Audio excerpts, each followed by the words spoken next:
இது பார்க்க ஒரு சிசிடிவி கேமரா மாதிரி இருக்குல்ல, ஆனா இது சிசிடிவி கேமரா கிடையாது. இந்த ஒரு கல்ல ரெண்டு மாங்க அப்படின்னு சொல்லுவாங்கல்ல, அந்த மாதிரி ஒரு ப்ராடக்ட் தான் இது. என்ன அப்படிங்கிறத நான் சொல்றேன்.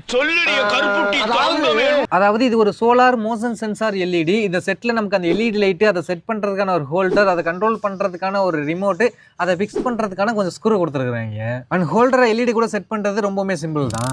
இப்போ இதோட லுக்கை பார்த்தீங்கன்னா ஒரு சிசிடிவி கேமரா மாதிரியே தான் இருக்கும். இதோட டாப்ல தான் பார்த்தீங்கன்னா சோலார் பேனல் வந்து கொடுத்துருக்காங்க. அண்ட் இந்த இடத்துல பார்த்தீங்கன்னா எல்இடி லைட், ஒரு சார்ஜிங் இண்டிகேஷன் இருக்கு. அதுக்கு கீழே மோஷன் சென்சார், இந்த லைட் ஆன் ஆஃப் பண்றதுக்கான ஒரு பட்டன் இருக்கு. இப்போ பகல் டைம்ல வந்து பார்த்தீங்கன்னா நம்மள வந்து டிடெக்ட் பண்ண மாட்டான். இப்போ வந்து பார்த்தீங்கன்னா லைட் வந்து எரியாது. இதுவே நைட் ஆகி அந்த சோலார் பேனலுக்கு பவர் போகல அப்படின்னா பார்த்துங்களேன், நம்மள டிடெக்ட் பண்ணுவான். பார்த்தீங்கன்னா தெரியும், இந்த பக்கம் திருப்பணம் ஏரியா ஆரம்பிச்சிருச்சு. இனி வீட்டோட என்ட்ரன்ஸ்ல எப்படி ஃபிக்ஸ் பண்ணி விட்டோம் அப்படின்னா அந்த ரெட் கலர் எல்இடி இண்டிகேட் ஆகிட்டு தான் இருக்கும். அதனால பகல் டைம்ல பாக்குறவங்களுக்கு கேமரா தான் நினைப்பாங்க. அண்ட் நைட் டைம்ல ஆள் வரும்போது மட்டும்தான் லைட் எரியும். ஸோ அந்த லைட்டை நம்ம யூஸ் பண்ணிக்கிடலாம். செகண்டா யாரும் தெரியாத ஆள் வர்றாங்க அப்படின்னா சிசிடிவி கேமரா அப்படின்னு சொல்லிட்டு தெரிச்சு ஓடிடுவாங்க. ஸோ ஒரு 300 ரூபீஸ்க்கு இது ஒருத்தர் தான். உங்களுக்கு தேவைப்பட்டது அப்படின்னா இந்த இடத்துல நேரம் கொடுத்துருக்கேன், செக் பண்ணி பாருங்க.